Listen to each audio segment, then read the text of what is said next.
কাকা সাদা পিণ্ড বাড়ি সারিলি অভড়া বি নেই আসিছি নিও সে অভড়া খাই নিও ভিডিও কল কিনা দেখৌଥିଲି ମୁଁ ଅର୍ଡର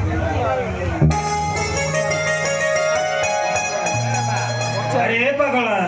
ସାଦ ପିଣ୍ଡ ମାରିଲା ବେଳେ ସେମାନଙ୍କର ଆଶୀର୍ବାଦ ଭିକ୍ଷା କଲୁ ତ ସେମାନଙ୍କ ଆଶୀର୍ବାଦ ଆମ ପାଇଁ ଅଭିଶାପ ହୋଇଯିବ ସେମାନଙ୍କ ଆଶୀର୍ବାଦ ଆମ ପାଇଁ ଅଭିଶାପ ହୋଇଯିବ ସେମାନଙ୍କୁ ଯଦି ବାପା ମା ପରେ ଦେବତାର ଆସନରେ ବସାଯାଏ ବାପା ମା ଶବ୍ଦଟା କଳଙ୍କିତ ହୋଇଯିବ କଳଙ୍କିତ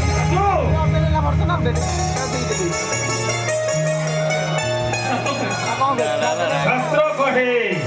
पिता धर्म पिता स्वर्ग पिता ही परम तप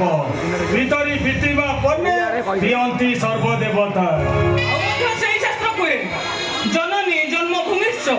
স্বর্গাতপি করি আসি জননী আকাশ ঠাରୁ ବି ବଡ଼ ହେଲେ କେମିତି କାକା ଯେଉଁ ମା କଅଁଳା ଛୁଆ ଦିଟାଙ୍କୁ ପାଦରେ ଆଡ଼େଇ ଦେଇ ସେ ଆଉ କାହା ସହିତ ସୁଖର ସଂସାର କରିପାରିଲା ସେ ମାକୁ କେମିତି ମୁଁ ମାର ସମ୍ମାନ ଦେବି ଆଉ ଯେଉଁ ବାପା ସହରରେ ଯାଇ ନୂଆ କି ସଂସାର କରିପାରିଲା ସେ ବାପାକୁ କେମିତି ମୁଁ ସହ ତୁଳନା କରିବି ତଥାପି ସେ ତ ବାପା ଆଉ ତୋ ମା ଯୋଉ ମା ତୋତେ 10 ମାସ 10 ଦିନ ଗର୍ଭରେ ଦେଇ ଜନ୍ମ ଦେଇଛି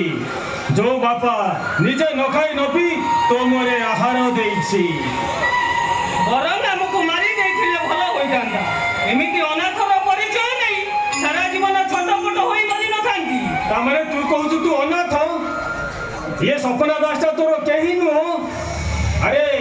ମା ବାପ ଛଣ୍ଡ ଛୁଆ ଦିଟାକୁ ମଣିଷ କରିବାକୁ ଯାଇ ମୁଁ ସଂସାର କଲିନି ତାମାନେ ତୁ କହୁଛୁ ତୁ ଅନାଥ ନାଇଁ କଥା ନାଇଁ ମୋର ଭୁଲ ହେଇଯାଇଛି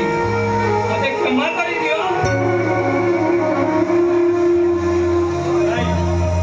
ଚାଲ ଯିବା